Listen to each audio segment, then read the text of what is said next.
Magandang araw po. Ito ang Guided by my Angel at ang ating babasahan ngayon ay ang mga Gemini para sa buwan ng March or Marso. Bago tayo mag 4 card spread is magbibigay ang ating angel ng message para sa iyo ngayong buong buwan ng Marso.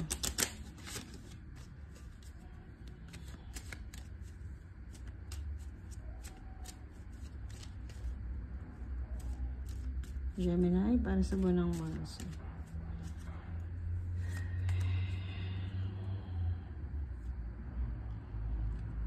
So, angel message sa'yo in the near future. In the near future, kung makita natin yung card, meron siyang kasama. Isang angel na girl at isang lalaki siguro tong isa. So, parang partner sila. So, in the near future. So, ngayon sigurong buwan ng Marso is babala ka siguro makipag collab or makipag partnership. More on partnership ka. Whether sa ibang tao o sa loved ones mo or yung mismong mahal mo sa buhay, yung partner mo or yung asawa mo, ganyan.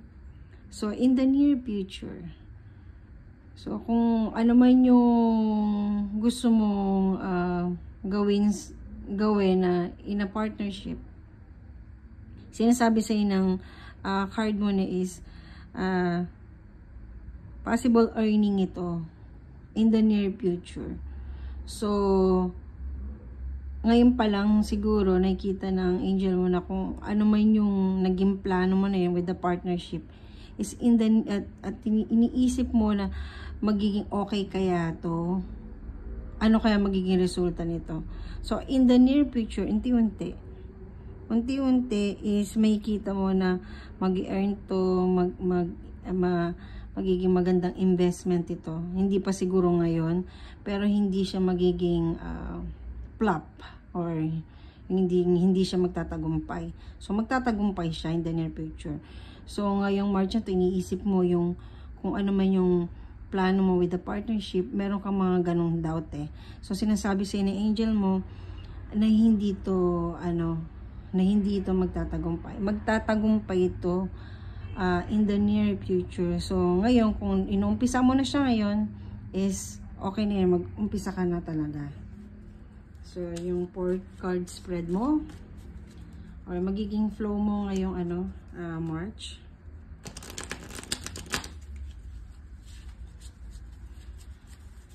Gemini.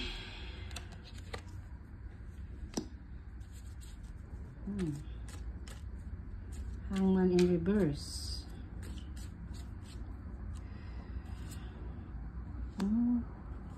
Reverse yung ating okay.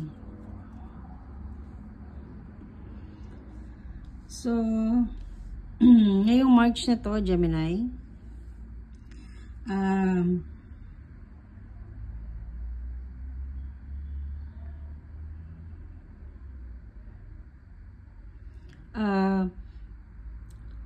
gaya nga ng angel mo dito na sinabi kanina na meron kang pinaplanong isang project for long time goal ba. So ngayong ngayon is kailangan mo siguro magsakripisyo. Meron kang dapat isakripisyo na kailangan mo ng isakripisyo. So kung ano man yun, siguro ikaw na nakakaalam nun. At kapag hindi mo yun nagawa ngayong March, siguro hindi ko masabing maging failure ka, pero magkakaroon ka ng malaking regret kung hindi mo pa siya umpisahan ngayon. So, kailangan mong mag-decide. Kasi yung pagiging decision mo o yung hindi ka makapag-decide ngayong March na to, yun yung magbibigay sa'yo ng balakid doon kung saan namang yung balak mo na yun. So, ang pinaka challenges mo din naman ngayong buwan ng Marso is is forgiveness. Forgiveness sa ibang tao. Yung naka-recover ka na ng heartbreak mo on the last few years na. So, ibig sabihin, medyo matagal-tagal na rin yung recovery mo. At nakikita mo na yung sarili mo ngayon na nakaka-recover ka na. So, mas maganda siguro yung kalimutan mo na kung ano man yung mga nagpahirap sa'yo before. Kasi parang binabalik-balikan mo pa eh. So, ngayong March na to, dahil meron kang major goal, siguro mas magandang hindi ko sabing kalimutan mo. Siyempre, yung mga past experience natin, lalo na pagdating sa mga betrayal na tinatawag nila. Mahirap talaga yon na makalimutan. Mag-aabang buhay mo na yata yun. Maaaring pinagtatawanan mo lang siya ngayon, pero pag naisip pa rin, meron pa rin pain. So, yung siguro sacrifice na binabanggit siguro kanina siguro, baka yung gusto mo siguro makipag-partnership o may kita mong tao na makukulab mo or magiging partner mo doon sa balak mo, siguro yun din siguro yung mga tao na nagbigay sa iyo ng sakit before, pero sila din naman nakikita mong magbibigay sa iyo ng opportunity. So ang unexpected mo naman ngayong Marso na to is yung ikaw mismo sa sarili mo is magugulat ka na lang na na nagiging positibo ka about everything, lalo na pagdating sa kaperahan, financially. Nakikita mo sa sarili mo, nagiging mas ako ngayon na hindi na ako basta yung gasta ng gasta like before. Parang ikaw mismo na ma-manage mo na yung financial mo ngayong March na to. At mas nakikita mo siguro mas nagfo-focus ka ngayon sa family mo before na hindi ka nakakapag-focus. And dahil doon, may mga tao lalo ng pamilya mo is matutuwa sila sa nakikita sa yung pagbabago. Dahil sila yung mga pinaka-foundation mo, yung family mo. As in, yung iyong biological family na related sa'yo by blood. Na nakita nila na nagbago ka. More on financial matter. And ayun nga, itong March na to, syempre bago matapos ang ng March at yung pinaka-flow mo pa rin March is feeling mo blessed ka. Dahil everything you plan is work out. So kung ano man yung in the near future or ngayong March na to na mukhang na-achieve mo siyang gawin pagkatapos mo mag-sacrifice. Kung ano man yung sinacrifice mo na yun. Siyempre ikaw na nakakaalam nun, diba? So yung feeling mo na blessed ka by the end of the March, magpapatuloy pa rin yun. At nakukontento ka kung anong meron ka ngayon. And marami kang mas nakikita mga opportunity of success na feeling mo madadala mo na yon in the long run, na kaya dapat gawin mo na, sacrifice mo na kung ano man yung sinasabing sacrifice.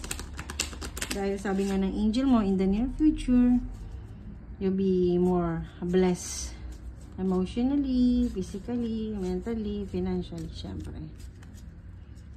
At syempre, saan tayo magpapasalamat? Transformation, Archangel Zadkiel. Tama ba yung pagkakabasa ko dun sa Zadkiel? Thank you, Zadkiel, for supporting me to transform from my past challenge. So, yun din, diba? So, binanggit din yun ng magpapasalamat ka pa rin sa mga anghel mo o yun sa nakakataas, na yung mga past challenges mo, yun yung nagbigay sa'yo din ng dahilan, at yung mga taong nagbigay sa'yo ng hindi maganda, dun ka rin pala makakakuha ng mga inspirasyon na dala-dala mo ngayong March na to. So, napakaganda ng March mo. Medyo may konting conflict lang at may konting doubt, pero the long run is mapapagtagumpayan mo naman yun ngayong March na to.